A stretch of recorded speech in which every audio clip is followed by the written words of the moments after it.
Welcome to Retirement Ramblings. I'm Scott, and today is day 273 in my countdown to retirement. So today I put together my shopping list. I plan to make my rounds tomorrow as I don't have any meetings in the morning. So Publix has my favorite T-bone and porterhouse steaks on sale for $9.99 a pound. So I'm definitely going to pick those up. They also have some smoked salmon and gefilte fish on sale, so I'll check that out. And then at Kroger this week they have snow crab on sale for $9.99 a pound. They've got the Eastern Fisheries scallops, which aren't my favorite, but they're on sale for $8 a pound, which are a really great price. And they have flat iron steak for $9.99 a pound, and they've got Oscar Mayer bacon on sale for $4.99 a package. And then over at Lidl, I guess in advance of Easter, they have spiral sliced ham on sale, starting as low as 99 cents a pound. They've got two different, like a double glazed one for $1.49, and then I guess a single glazed one for the 99 cents a pound with the My Lidl app. And then they also have Purdue fresh chicken wings for $2.29 a pound.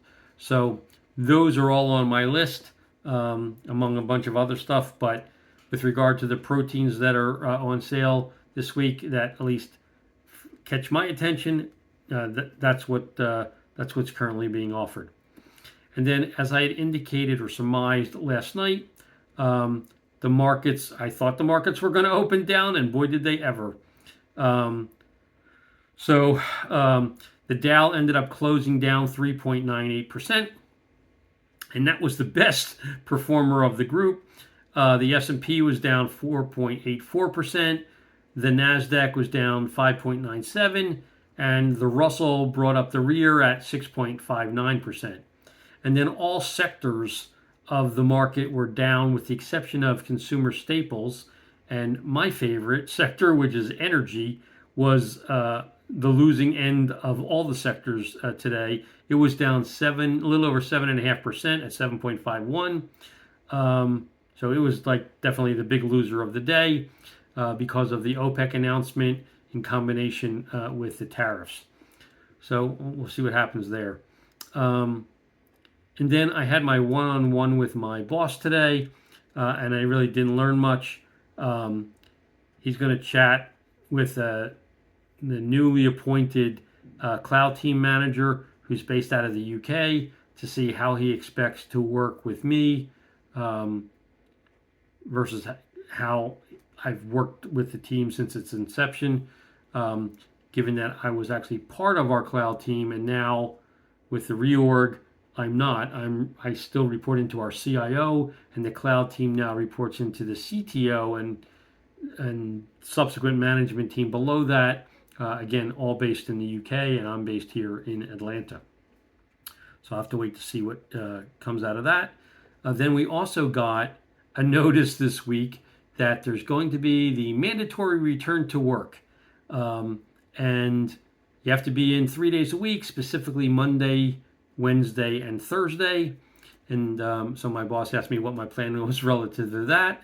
And I had indicated that given that no one on my team will be in the office, doesn't really make a lot of sense for me to go in. I'm happy to give up my office and be classified as a fully remote employee if that makes things easier. And then he told me that the number of waivers that have been granted for people to not come into the office has been like 3 out of 1,300 so far. And the two people that I normally work with, which are based in Athens, which is roughly a 2-hour drive each way to get from where these folks are based to where my Atlanta office is, are still being expected to drive in every day. So I don't know if they're going to get a waiver or not. If they don't get a waiver, then I'm sure not going to get a waiver. I live about an hour and 15 to an hour and 30 minutes away from where my office is. And then my commute home during baseball season when the Braves are playing, my commute is between an hour and a half and 2 hours because I have to go right by the Braves Stadium, which adds considerable amount of time to the commute in my afternoons when they've got an evening game. But I guess I'll wait to find out what's going to happen with the other folks on the team, and then I'll figure it out, I guess. I mean, for me to drive in, it's 61 miles round trip. So not something that I really want to go do. I used to drive it every day before the pandemic, so it's not that I can't do it. Although back then I used to live about 35 minutes away from my office, and not the hour and 15 to an hour and a half that I live now, because we had moved during that time frame. So I guess I'll just take it one day at a time and figure out what happens. And if I have to start driving in, I know it's going to cost me like $12 a day in gas. So hopefully I don't have to, but I'll check it out. And then I had a call this evening with my mom because she, she had heard all the bad news about what happened in the market today. So she decided to call me tonight to ask me like what we should do. And I explained to her that she shouldn't do anything. And we had a conversation about time frames and people that are already retired like my mom, what they should be doing, people that are about to retire like myself, what we should be doing based on how we've planned to handle a sequence of return risk. And then people like my son and nieces and nephews who have decades of time before they have to worry about retirement, how they should be investing. And I pretty much explained that on pullbacks like we see today, somebody like my son should, if he has extra money and wants to put it in the market, it's a good entry point for him. It might go down even more. He can keep averaging down. But, if you've got a really long time horizon, unless we remake all of the way that the global economy has been working, unless somehow that gets completely undone and American exceptionalism doesn't rebound, which I just can't imagine that not happening. I expect the market will go up, whether it goes up in 1 year, 6 months, 3 years, like it will go up. So if you've got a longer time horizon than 2 or 3 years, it certainly makes sense to buy on deep pullbacks. And given that this is the fifth most substantial pullback in history, you have a pretty good chance of making good money if you're a young investor looking to add money into the market. So anyway, I walked her back off the ledge so that she doesn't have to worry about it, and told her that all of her investments are super conservative. She's in a good place. Whether the market goes down, up, but it's not going to have an impact on her life at all. What will have an impact on her life is things like inflation, prices at the store, things that, will impact her on a daily basis. So we had that chat tonight. Anyway, that's kind of how my day went. But one of the things I wanted to bring up is I'd love to get some feedback from you guys as to like, are the topics that I cover interesting to you guys or not?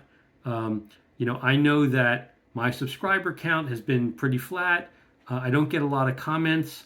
I do get a decent amount of likes on my videos, but there's lots of topics that I currently don't talk about that I can talk about that are of interest to me, but I sometimes don't bring them up because they're either depressing or so. As an example, like I spent a whole bunch of time looking at mausoleums and talking with funeral directors about final services of what I would want to have happen for my wife and I, and like we priced out all kinds of various situations, but I'm not doing a video about that because like I said, it's depressing, and most people don't like thinking about their own mortality, so I don't bring topics like that up. I don't go into a lot of depth around things like long-term care, which we both my wife and I have policies, and why we have the policies, and family histories, and all the things about why we made that decision. So there's a whole bunch of what I consider retirement topics that I don't cover because I'm just not sure that quote unquote, my audience is interested in that. So if you guys could at least let me know if things like that are of interest to you, or any other topics that you generally care about. If I have any knowledge or whatever, and I'm working on them, because like I said, I don't bring up everything I do, even though I'm trying to catalog the countdown for my retirement. I don't bring up every single thing that I'm working on that is retirement related, because again, some of the things I just don't think necessarily people will be interested in, but I could be wrong. And so if I am, happy to hear about it and happy to then, cover those topics. So anyway, that's why I just want to get that off my chest. So today, again, I've shared with you my update. That's all I really have to say for today. If you have any questions, any comments, please leave them in the comment section down below, or drop me an email at myretirementramblings@gmail.com. Otherwise, I hope you have a great evening, and until tomorrow, take care.